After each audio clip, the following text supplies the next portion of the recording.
8 times, civilization has risen to near godlike status. 8 times, creatures both human and other have unlocked the mysteries of the universe so completely that they were able to mold and change the very fabric of reality with science so advanced it may as well have been magic. And 8 times, those civilizations have collapsed and disappeared, leaving behind remnants of their once great power and knowledge, scraps that have withered and decayed over time till they are little more than unknowable esoteric relics known as Numenera. And now, humanity is back, and maybe this time, the 9th time, we can stick around.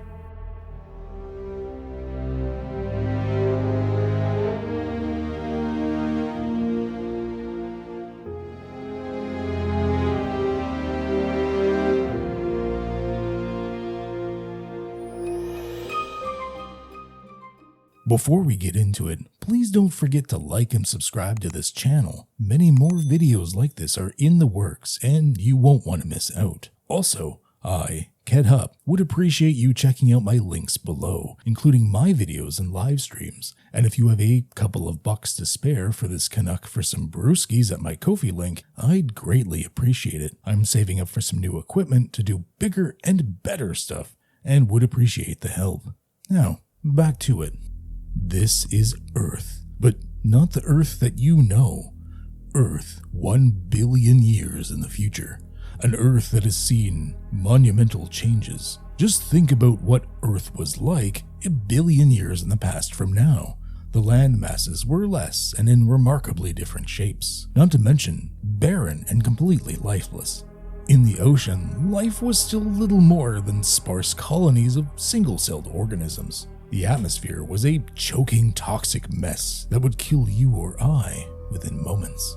Now, think of what would happen if multiple conflicting civilizations of intelligences had helped guide it in different directions over that time, instead of just the progress of nature. Think of how dramatically we've affected the Earth in just a couple of 100 years. Now imagine how dramatically different the world would be if that happened over 1 billion years. That is what the 9th world is all about. In this video, we're looking at the broadest of pictures. This is your introduction to the 9th world, and first in a series of videos to deep dive into the lore and setting of the video games, novels, and, biggest of all, the tabletop role-playing game world of Numenera. Let's zoom out first and take a look at the solar system and Earth's place in it. For those of you that are scientifically minded, you will notice a bit of a surprise.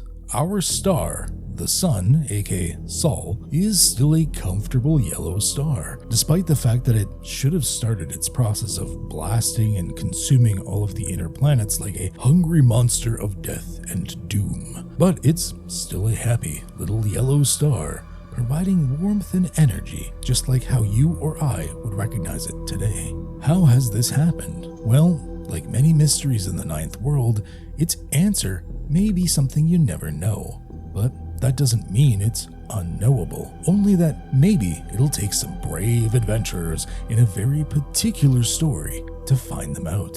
After all, the edge of the sun has a few secrets worth exploring. Moving the view, we look at the rest of the solar system, a gas giant filled with floating fractured sky cities. A planet, once red but now turned green, hosts life and mysterious forgotten cities. Then we see other remnants, a giant floating orb of water, dense with life and guided by a mysterious caretaker. Lost ships of civilizations long past, remnants of megastructures that have decayed or even crumbled to parts. But all of that would probably matter little to the types of characters you would play within the setting and game of Numenera. Let's zoom back to Earth and its single moon. Luna still exists, but it seems fractured, not in form, but in time, flitting back and forth between a developed megastructure and a mostly barren landscape with some abandoned outposts. But reaching the moon, that's not feasible for most people. So let's zoom in again. The Earth, but not one you recognize. Aside from some island chains, Earth now only has one giant supercontinent. What may have once been a flawless star-shaped continent has become rough and shifted over the untold amounts of time. What is held within the continent is almost entirely a mystery to the newly arisen humanity. Let's zoom in again, shall we? Welcome to the Steadfast and beyond. This is the area that we understand the best, which is to say, still not very well. Thousands of years ago, the smallest drops in a bucket of time, humanity rose once again. Somehow.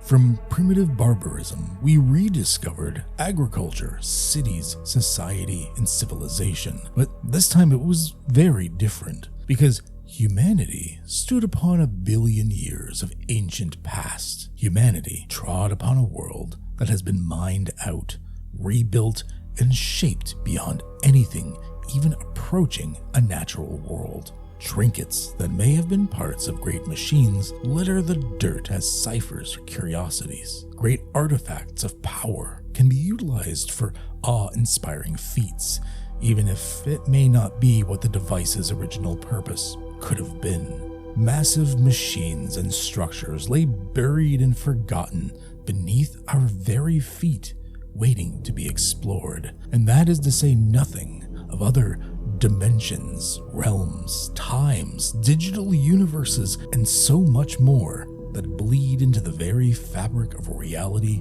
around us. Humanity had to rise again, but on the shoulders of 8 long-fallen giants, 8 previous worlds of godlike understanding and power. It was in this strip of land that our young race began to rise again.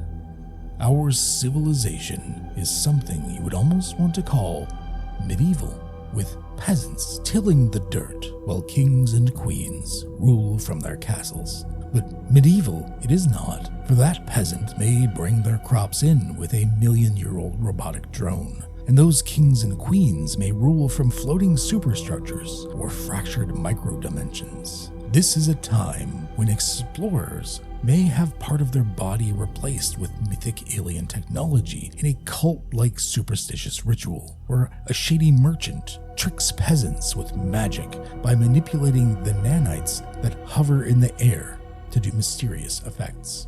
Humanity's actual understanding of all of this littered, abandoned technology is tenuous at best.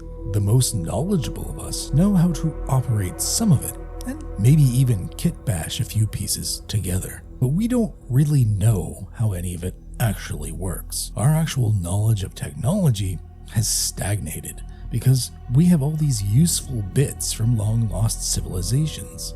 We haven't really had the need to invent anything new. We stand upon the shoulders of giants, but most of us do not use that to achieve greater heights, and instead look down to those giants to mine out their old, broken flesh and bones. Humanity, despite having a world of opportunity and the foundation of gods to build upon, well, we're up to our old tricks. The tiny area that humanity has managed to tame enough that it won't kill us immediately, usually, that area has fractured into individual nations, groups, tribes, and of course, strife, conflict, and warfare. To those that live there, they see it as the grand stretch of land dominated by humankind, a great area of human society and civilization. But for anyone looking from afar, it is obvious that it is a tenuously held tiny shard on a speck of dust floating in an ancient cosmos that holds mysteries far beyond the imagination or nightmares of anyone that lives there. Welcome to the 9th world. Welcome to Numenera.